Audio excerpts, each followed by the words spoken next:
Pros and cons of doing MTech from IIT, ये आज इस वीडियो का टॉपिक है। जब आप ये पहली बार पढ़ोगे तो आपको लगेगा यार सही में कॉन्स भी होते हैं आईआईटी से एमटेक करने के। हाँ भाई होते हैं, कॉन्स भी होते हैं, जैसे प्रोज होते हैं वैसे कॉन्स भी होते हैं। इस वीडियो को हम दो सेक्शंस में डिस्कस करेंगे कि कंपेयर किससे कर रहे हैं आप। ये पहले बता देता हूँ कि एमटेक करने का प्रोज और कॉन्स, लेकिन किसी से कंपेयर तो कर रहे हैं। तो जब आप प्रोफेशनल लाइफ में जाते हो तब क्या प्रोज और कॉन्स आपको दिखेंगे, ये चीज़ हम सबसे पहले डिस्कस करेंगे। और अगर आप एमटेक नहीं करते आईआईटी से, कुछ और करते, कुछ और कोर्स कर लेते, आईआईटी से नहीं करते, तो क्या सिचुएशन हो सकती थी, ये सब हम डिस्कस करेंगे। तो आखिरी तक ये वीडियो ज़रूर देखना। अभी के अभी वीडियो को लाइक भी कर दो, ज़्यादा लोगों तक पहुंचेगा। बाय द वे, मेरा नाम है Devashish, this is an ad sharpener production and welcome back to the channel. Let's jump on to the topic. तो सबसे पहले प्रोफेशनली क्या क्या प्रोज और कॉन्स हो सकते हैं इसकी बात करते हैं। मैंने बहुत सारे मेरे दोस्तों को पूछा इसके लिए, जो लोग कंपनीज में काम करते हैं, प्रोफेशनल काम कर रहे हैं, जो आईआईटीज से एमटेक हैं। बहुत सारे लोगों ने मेरे को एक कॉमन चीज़ बोली। उन्होंने ये बोला कि एक सबसे बड़ा प्रो जो है वो ये है कि आप अपॉर्चुनिटीज़ अट्रैक्ट करते हो just because you are from IIT. अब ये बीटेक फ्रॉम आईआईटी वालों को भी मिलता ही है, लेकिन हम स्पेसिफिकली एमटेक आईआईटी की बात करें। अगर आप एमटेक भी हो आईआईटी से, तो अगर आपके आजू बाजू बहुत सारे आईआईटीएंस नहीं हैं तो you definitely attract lot of opportunities. people are willing to trust you and come to you with challenges, and then you have great opportunity to climb the ladder very quickly। क्योंकि आप ज़्यादा innovative projects करोगे, लोग आपको team में लेने के लिए तरसते हैं, बोलते हैं कि यार ये मेरे को टीम में चाहिए। तो अपर मैनेजमेंट को भी समझ में आता है कि हाँ इसके लिए फाइटिंग चल रही है जो भी है, and he is a high performer, he और she is a high performer, and then आपका रेपुटेशन वैसे ही प्रोफेशनली ऊंचा रहता है। That's a biggest pro professionally. और यही कौन हो जाता है, किस तरह कौन हो जाता है, अगर बाकी के लोग जेलस हो जाते हैं ऐसी चीज़ों की वजह से, तो definitely they will try to pull you down. और ये मेरे को काफ़ी लोगों ने बोला। ये लगता है यार कितनी सी पिटी सी चीज़ है, लेकिन हाँ पिटी सी चीज़ है, लेकिन लोग करते हैं कि हाँ लाइक एक लैडर चढ़ पा रहा है तो उसको नीचे खींचने की कोशिश करेंगे। और इंडियन ऑफिसेज में या फिर ग्लोबली भी ये फिनोमेना कॉमन है कि हाँ आप जेलस हो जाते हो and you try to pull some people down. ये प्रोफेशनल पॉलिटिक्स होता है। एंड देन आप शिकार बन जाते हो ऐसी चीज़ों का। People probably hate you for the first time. आपको थोड़ा इमोशनल क्वेश्चन अप रखना पड़ता है, and then you have to manage those people as well. Specifically मेरे को लोगों ने ये भी बोला कि अगर आपके मैनेजर जो आपको मैनेज कर रहे हैं वो आईआईटी से नहीं है, तो वो ना आपको थोड़ा सा ऐसे पुल डाउन करेंगे, या फिर आपको ना थोड़ा ऐसे इंसल्टिंग लगेगा, ऐसा कुछ करेंगे, आपको ट्रोल करेंगे, ऐसा भी हो सकता है। और ये भी मेरे को लोगों ने बोला कि जब प्रोफेशनली वो जी रहे हैं, अगर इंटरव्यूज़ दे रहे हैं इधर उधर, तो they listen to you for few minutes. And ये भी मेरे को इनसाइट बोला किसी ने कि हाँ they are willing to listen to you more, and they trust you after some initial mistakes as well. कि हाँ अगर आपने दो सवालों के जवाब गलत भी दे दिए जस्ट बिकॉज आपके पास आईआईटी का टैग है, तो वो आपको और सुनना चाहेंगे, आपको दो क्वेश्चन और पूछेंगे, एक दो चांस और देंगे, जस्ट बिकॉज दे नो कि दिस गाय और दिस ही और शी हैज़ अ पोटेंशियल। तो ऐसा भी होता है, लेकिन at the same time you carry great tag and great responsibility. तो अगर आप कुछ स्टूपिड सा बोल देते हो और अल्टीमेटली आप पे ठप्पा लग जाता है कि नहीं आपने अच्छा परफॉर्म नहीं किया, then you are actually like making it worse. कि आप आईआईटी से भी हो फिर भी आप अच्छे से परफॉर्म नहीं कर पाए, then you are even worse than anybody who is not from IIT. तो वो एक रिस्पॉन्सिबिलिटी है। अगर वो एक्सपेक्टेशन पे आप नहीं जी पाए तो आप ट्रोल भी बहुत ज़्यादा हो जाते हो। सिंपल सी केस है, जैसे सचिन तेंदुलकर हो गया, विराट कोहली हो गया, इतने बढ़िया परफॉर्मेंस है कि तो परफॉर्मेंस है कि अगर कभी फेल हो जाते हैं तो वो ट्रोल के भी शिकार बहुत जल्दी हो जाते हैं, बहुत ज़्यादा ट्रोलिंग हो जाती है। और तो इनसे कंपेयर नहीं कर रहा, लेकिन मेरा भी ऐसा ही एक्सपीरियंस है। मेरे को भी लोग ऑनलाइन ट्रोल कर देते हैं, बोलते हैं कि क्या ही उखाड़ लिया तूने आईआईटी में जाके। तो मेरे को भी ट्रोल का शिकार होना पड़ता है, मेरे को सहन करना पड़ता है। That's a part and parcel of that tag. लेकिन वो टैग का मेरे को फ़ायदा भी होता है। तो वही है, जो प्रो है उसी तरह का कौन है प्रोफेशनली। तो प्रोफेशनली यही एक मेन चीज़ है कि आप अपॉर्चुनिटीज़ अट्रैक्ट करते हो और you have a great like chance, initial chance, कि जहाँ पे आप ग्रो कर पाओ। तो ये आपको कैसे ग्रैब करना है वो अलग बात है, लेकिन ये प्रो है और यही कौन है, क्योंकि बाकी के लोग शायद आपको हेट करेंगे उस हिसाब से। Anyway, so now if we compare कि एमटेक का जो कोर्स ड्यूरेशन है उसकी जगह आप कुछ और करते, तो किस हिसाब से आप प्रोज और कॉन्स देखोगे। प्लेसमेंट की बात करते हैं। आईआईटीज़, अगर इंडिया की हम बात करें, सबसे पहले इंडिया की बात करते हैं कि इंडिया में अगर आप कोई और कोर्स लेते और उसके हिसाब से अगर आईआईटी के एमटेक के हिसाब से लेवल वाला कोर्स कोई है तो वो एमबीए है। एंड एमबीए के रिलेशन में जो फीस है एमटेक की वो बहुत कम है।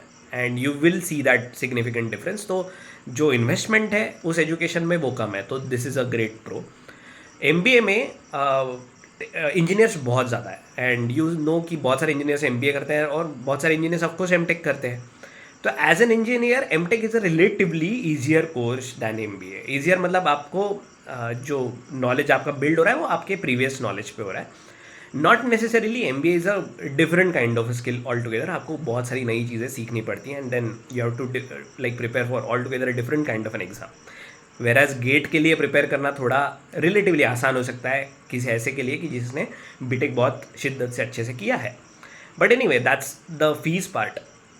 प्लेसमेंट्स के हिसाब से अगर मैं देखूँ कि टॉप एमबीए कॉलेजेस और टॉप आईआईटीज़ की अगर मैं बात करूँ, तो प्लेसमेंट रेशियो थोड़ा एमटेक में स्क्यूड है। मतलब बहुत ही कम अगर इंडस्ट्री रेलेवेंट अगर ब्रांचेस हैं तो उसमें प्लेसमेंट आपको बहुत अच्छे मिलेंगे, लेकिन हर टाइप के ब्रांच में आपको सेम प्लेसमेंट नहीं दिखती।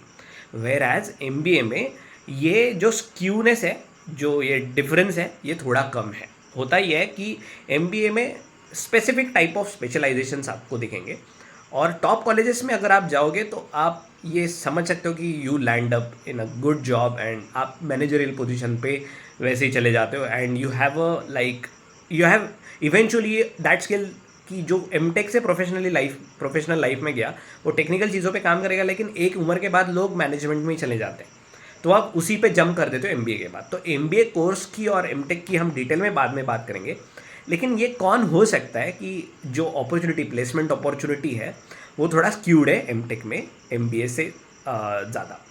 तो वैसे तो प्रोज और कॉन्स में यही चीज़ें मेरे को नज़र में आती हैं कि फ़ीस थोड़ी एमटेक की कम है, बाकी थोड़ा इजी जाता है, ये प्रो है। बाकी कौन तो ये है कि प्लेसमेंट थोड़ा स्क्यूड है। एमटेक में ना एक ऐसा होता है कि जो आपको स्टाइपेंड मिलता है 12,400, इसके अलावा आप कुछ कर नहीं सकते और आपका ये पैसा थोड़ा सा कम हो सकता है। यूजुअल एमबीए में तो वैसे भी मेरे को नहीं पता पैसा कितना मिलता है, नहीं भी मिलता है, लेकिन वो जो सीखते हो आप वो ज़्यादा वैल्यूएबल लगता है कभी कभी मेरे को, जो एमबीए में आप सीखते हो than in MTech degree. Of course ये बहुत डिफर कर सकता है, लेकिन एमटेक के बाद रिसर्च वाला भी ऑप्शन होता है, और ये ऑप्शन एमबीए के बाद थोड़ा कम है। सो एमटेक के बाद आपको अगर रिसर्च में एकेडमिक्स में जाना है तो वो भी मैटर करता है। तो अगर एमटेक के साथ साथ अगर एमबीए की बात नहीं करते, अगर जॉब की बात करते हैं कि अगर आपने एमटेक नहीं किया है आईआईटी से, कोई जॉब ही कर लिया, तो प्रोज और कॉन्स कौन से आपको दिखेंगे। एमटेक का प्रो है ये क्वाइट क्लियरली प्रोफेशनल लाइफ में ना रहते हुए आप कॉलेज लाइफ एंजॉय करते हो। You get to live with like other peers, जो आपसे बहुत ज़्यादा बड़ा ग्रुप है, प्रोफेशनल इतना बड़ा ग्रुप आपको नहीं देखने को मिलता। You get to live with great minds, बहुत ज़्यादा होशियार लोगों के साथ आपको रहना खाना, आप हॉस्टल में रहते हो, आप लाइफ जीते हो लिटरली। मतलब ये बहुत ज़्यादा मैंने तो इसी वजह से प्रेफर किया था। तो people choose college life sometimes, इसलिए वो कॉलेज जाते हैं, ये एक बहुत बड़ा प्रो है। लेकिन आप सैलरी नहीं कमा रहे, जो जॉब में आप ऑफ कोर्स सैलरी कमाते हो, and you have the chance to climb the ladder in those 2 years की जो एमटेक में आप शायद नहीं कर पाए, आपको स्टॉप मिल गया, you are completely transitioning into different job. तो ये एक कॉन हो सकता है कि अगर आपने कम्प्लीटली फील्ड ही चेंज कर दिया आपके जॉब से, अगर एमटेक आप कर रहे हो तो आपको नए से स्टार्ट करना होता है जब आप प्लेसमेंट लोगे। अभी मैं प्लेसमेंट की फिर से एक बात करूंगा, लेकिन हम कंपेयर करेंगे अब्रॉड एमएस डिग्री के साथ, एक क्विक कंपैरिजन। इसके लिए डिटेल्ड वीडियो में बनाऊंगा हर के लिए, लेकिन एक समझने वाली बात है कि बाहर अब्रॉड अगेन फीस का बहुत बड़ा मामला है कि एमटेक आपको थोड़ा बहुत सस्ता पड़ता है। आप अब्रॉड जाओगे, टॉप यूनिवर्सिटीज़ में जाओगे तो आपको एमएस बहुत महंगा पड़ता है, तो जिनके पास पैसा है वही कर पाएगा। इसके बाद अलग अलग एग्ज़ाम्स लिखनी होती हैं, जीआरई टॉवेल, उसके बाद एसओपीज़ लिखना होता है, बहुत सारी ऐसी चीज़ें कि जो मैं बोलूँगा कि एक हिसाब से एमटेक का प्रो है कि बहुत इजीली एक एग्ज़ाम लिख दिए, इंटरव्यूज़ दिए, आपको पैसा भी कम मिल रहा है, आपकी एडमिशन हो सकती है। तो वहाँ से अगर कंपेयर करेंगे तो एमएस में क्या होता है, वहाँ पे आपको प्लेसमेंट नहीं मिलती, ठीक है। उन कॉलेजेस के बाद आपको खुद से चीज़ें ढूंढनी होती हैं। आप लिंक्डइन पे प्रोफाइल बनाओगे, रेज्यूमे बनाओगे, आपका एसओपी लिखोगे, तो आपको वहाँ पे खुद से प्लेसमेंट ढूंढनी होती है, रिक्रूटमेंट ढूंढनी होती है। लेकिन यहाँ पे आपको रेडीमेड प्लेसमेंट मिलती है। तो लोग इसको प्रो भी बोल सकते हैं कि हाँ, एमटेक में आईआईटीज़ में एमटेक में रेडीमेड प्लेसमेंट आपको मिल जाती है। कॉलेज में बहुत सारे लोग आते हैं, बहुत सारी कंपनीज आती हैं, यू हैव गुड अपॉर्चुनिटी, जो एमएस में शायद आपको खुद से करना होता है। लेकिन मेरे को क्या लगता है कि लॉन्ग टर्म में ना ये चीज़ आपको क्रिपल कर देती है कि नहीं, मैं रेडीमेड, अपने को आदत है, मैं तो पढ़ाई करूँगा, बस मैं बुक पढ़ूंगा, ये वो नेटवर्किंग की क्या ज़रूरत है, कोई प्लेसमेंट वाली कंपनी आ जाएगी, मैं सिलेक्ट हो जाऊँगा, देख लूँगा। लेकिन ये जो स्किल है नेटवर्किंग का, रेज्यूमे बिल्डिंग या फिर एसओपी बिल्डिंग, उसके बाद कोल्ड ईमेल्स करना, जॉब हंट, ये सारा स्किल हम मिस कर देते हैं, ये चीज़ें क्रिपल कर देती है हमको।